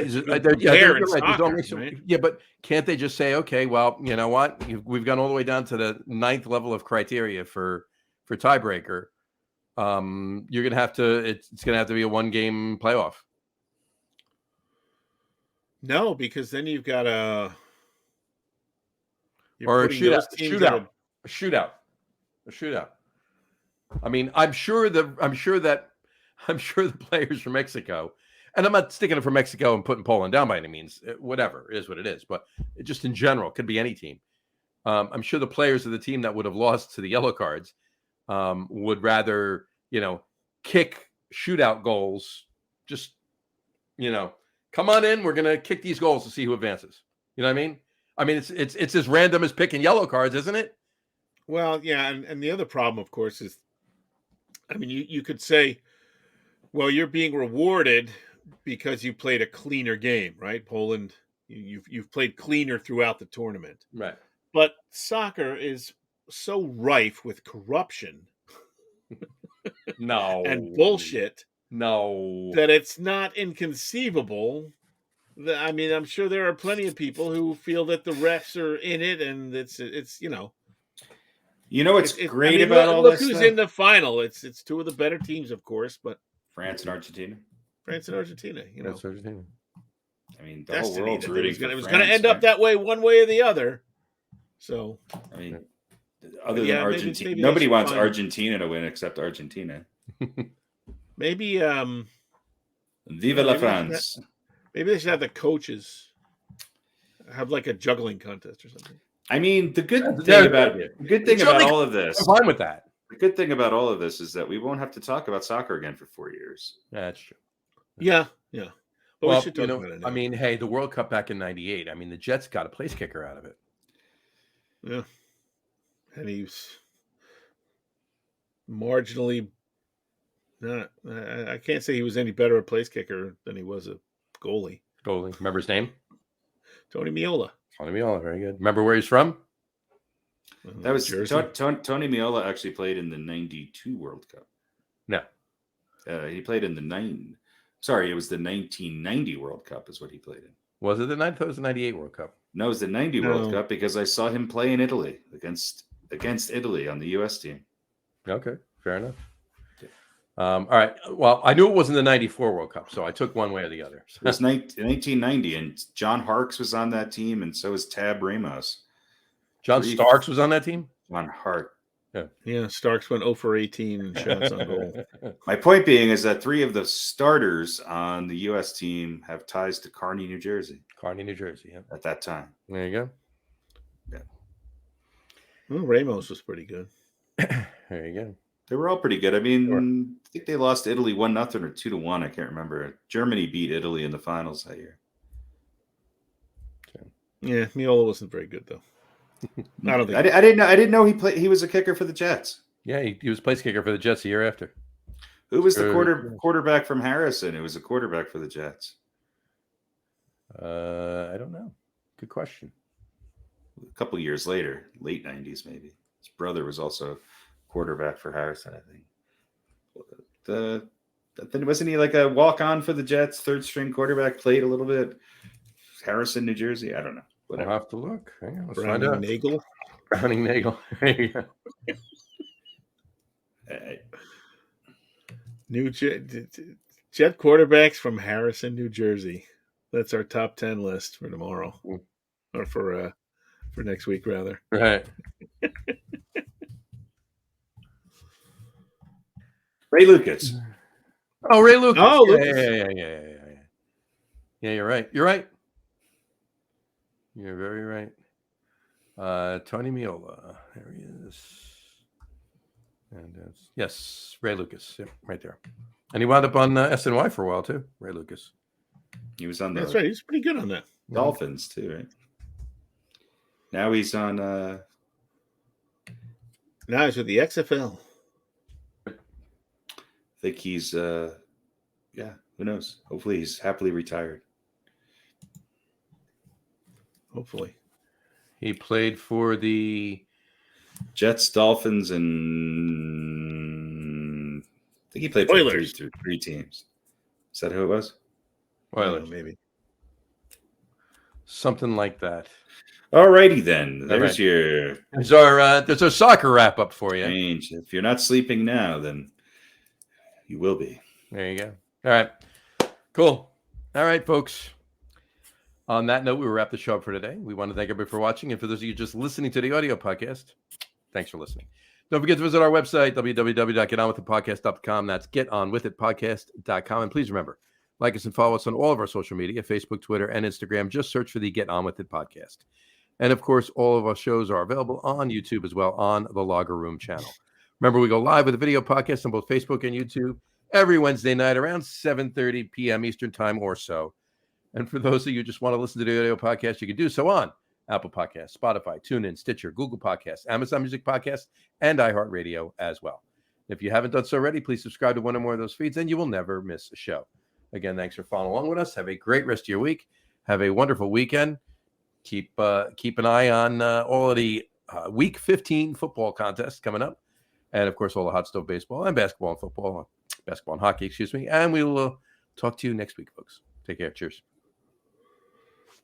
Here's a quick note for you.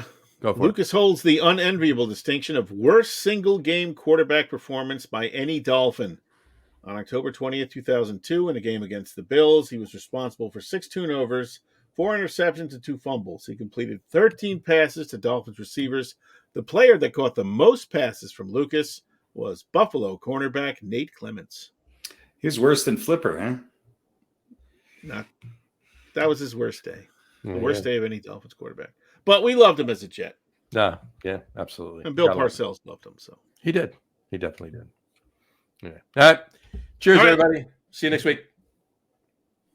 Bye, everybody.